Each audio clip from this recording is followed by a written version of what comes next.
Ele está no meio de nós. Proclamação do Evangelho de Nosso Senhor Jesus Cristo, segundo Lucas. Glória a vós, Senhor. Quando Jesus se aproximava de Jericó, um cego estava sentado à beira do caminho, pedindo esmolas. Ouvindo a multidão passar, ele perguntou o que estava acontecendo. Disseram que Jesus Nazareno estava passando por ali. Então o cego gritou: Jesus, filho de Davi, tem piedade de mim. As pessoas que iam na frente mandavam que ele ficasse calado, mas ele gritava mais ainda: Filho de Davi, tem piedade de mim. Jesus parou, mandou que levasse o cego até ele.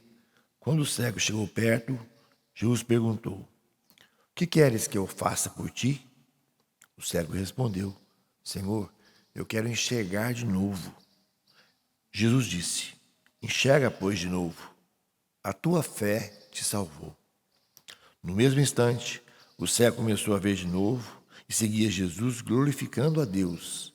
Vendo isso, todo o povo deu louvores a Deus. Palavra da salvação. Glória a vós, Senhor.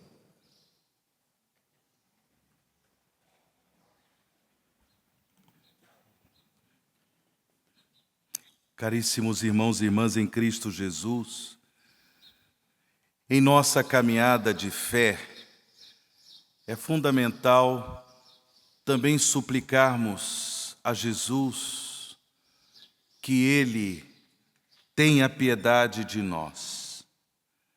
Esta súplica feita pelo cego de Jericó. Porém, a súplica do cego de Jericó, como nós ouvimos no Evangelho, há pouco proclamado, não foi uma súplica qualquer.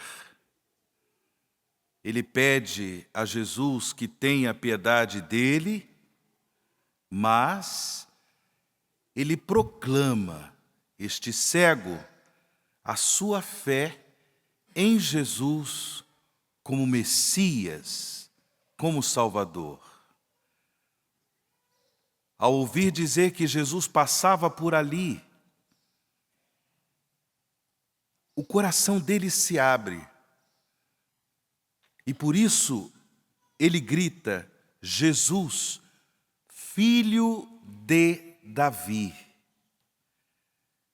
Essa expressão, filho de Davi, é uma expressão própria de quem crê em Jesus como Messias, como Salvador, filho de Davi. Claro, muitas pessoas estavam sendo tocadas por Jesus, pela sua palavra, pelos seus ensinamentos, pelos milagres, pelas curas que ele realizava. Muitas pessoas estavam se colocando no seguimento de Jesus, mas ainda não tinham a coragem de reconhecer em Jesus o Messias prometido pelos profetas. Não tinham a coragem. Por isso, quando num primeiro momento um cego, um pobre homem, ele clama, filho de Davi, as pessoas que iam à frente mandavam que ele ficasse calado, como se ele não tivesse direito, por ser um cego. Na época de Jesus, quem era cego, por exemplo, ou quem tinha outras enfermidades, essa pessoa era tida como uma pessoa pecadora, desgraçada por Deus. Ninguém podia esperar de uma pessoa como essa, por exemplo, como um cego, ninguém podia esperar uma profissão de fé. E por isso diziam para ele: olha, fique calado, fique calado. Mas não. A fé que brotava do coração daquele homem, daquele cego, era tão forte que ele gritou mais ainda: Filho de Davi, tem piedade de mim. Jesus, portanto, o chama, pergunta para ele: que queres que eu faça por ti? E ele respondeu: Senhor, eu quero enxergar de novo. Vejam bem, esse cego não era um cego de nascença. Por algum motivo, ele parou de enxergar. Por algum motivo, ele deixou de enxergar. Eu quero enxergar de novo. Irmãos e irmãs, pela graça do batismo, nós recebemos uma iluminação espiritual, uma iluminação interior, nós recebemos o dom da fé. No entanto, no decorrer da nossa caminhada, podemos, por vários motivos, nos tornar cegos. A pior cegueira é a cegueira espiritual. É a cegueira de quem não consegue enxergar na sua vida a presença, a atuação amorosa de Deus.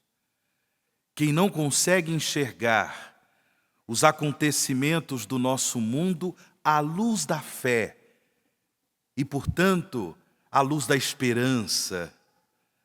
Apesar dos problemas que enfrentamos, sejam problemas pessoais, familiares, comunitários, sociais, sejam problemas humanitários, o Senhor da história é Jesus.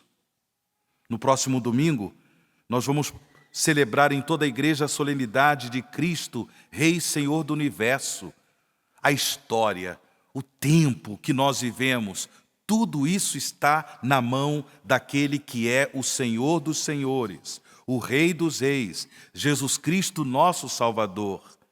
E por vezes, cegos, por causa dos nossos pecados, cegos, porque não queremos reconhecer nossos próprios pecados, cegos, porque não temos a coragem de, à luz da palavra de Deus, fazer um exame da nossa própria consciência e reconhecer que existem decisões, comportamentos pecaminosos que nós temos cometido e que precisam ser abandonados, que precisam ser renunciados. Por causa dessa cegueira espiritual, por vezes, não conseguimos enxergar na nossa vida, na nossa história, na vida da nossa humanidade, a manifestação do amor misericordioso do Senhor. Não conseguimos enxergar as coisas à luz da fé. Nós ouvimos na primeira leitura, nesse trecho do primeiro livro dos Macabeus, que num determinado momento da história do povo de Israel, por causa da cultura grega, o povo de Israel foi sendo seduzido, foi abandonando o compromisso com a lei do Senhor, foi abandonando o compromisso com a lei de Deus e foi deixando que pouco a pouco a abominação, o paganismo, tomasse conta da cultura de Israel, do povo de Israel. Graças a Deus, um pequeno resto, fiel a Deus, fiel à aliança de Deus, fiel aos mandamentos de Deus, um pequeno resto perseverou no Senhor. Esse pequeno resto, iluminado pela graça de Deus, como nós ouvimos na primeira leitura, esse pequeno resto preferiu a morte do que a contaminar-se com o paganismo, com uma cultura sem Deus. É a graça que nós pedimos a nosso Senhor nessa Eucaristia.